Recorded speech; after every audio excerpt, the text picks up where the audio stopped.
I'm joined by three of our principals in the UK and the US. We're talking about the key questions that mid-market chief exec should ask his or her IT team or IT suppliers to give themselves some confidence that cyber is under control and is being properly managed.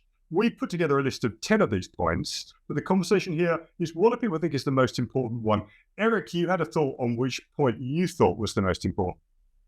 I'd go with the overall strategy and framework because you want to have an idea of what it is you're really trying to achieve, what it is you're trying to fund, how you want to staff it, what kind of technology you're going to need. So I'd recommend getting a framework of some kind. When I was at Citi, we used SABSA, for example. The advantage of that was it tied to the business requirements. So whatever you're doing, you want to start with the business and why you need cyber and put the framework around it and put a target on it that shows what you're trying to accomplish and look at the problem from the entry point to the enterprise all the way to the database and back. And don't forget the and back part. Some people do. So you really need to have this sort of target, this framework, and a strategy in place to know what you're doing, what you're going to fund, and who you're going to have doing it. Mike, David, what do you think? I think it's about having a security culture that's demonstrated from the very top. So I think, top-down security culture that kind of enables everyone in the organization to think that way, empowers people to think that way. I think that's really key. And if I'm the chief exec, how do I know if we've got a security culture?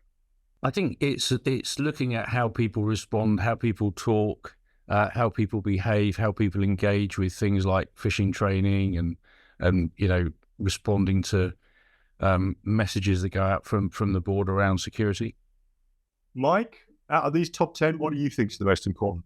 Well, I think two key ones have actually been talked about. I think it's important to have leadership, it's important to have accountability and a framework. But I think that people side, I think it's important to recognize that cybersecurity isn't just about tech, it's about process, it's about people, culture. Often the biggest vulnerabilities and the threats and the risks are, the individual who makes a mistake or clicks on an email. So I think we can have controls around that, and it's about making sure those controls are appropriate. But leadership, governance, and developing a security-focused and aware culture is key, really.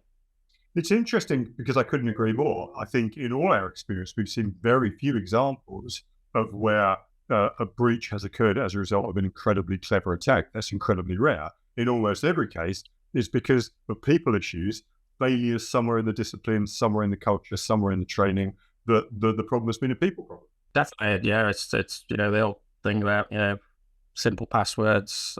People lose a laptop on a train. Connect to a Wi-Fi hotspot that's insecure. Often it isn't those complex attacks. Really, it's just very simple, basic things that you need to get some of those controls in place to start with. Really, I think that's why often it's important to have some independence from the technology function. It's important to have independent audit because it's not just about building some very complex IT systems to cope with this. I was in a meeting recently where I think the quote was, complexity is the cause of most security incidents. I think often it's about simplifying things and getting consistency and clear processes in place. I agree. You want to have the policies, but you also want to have the training to make sure the staff can implement the policies and is aware of them and can do their part. I think that's a very important aspect. Okay, gentlemen, thank you very much indeed for your help.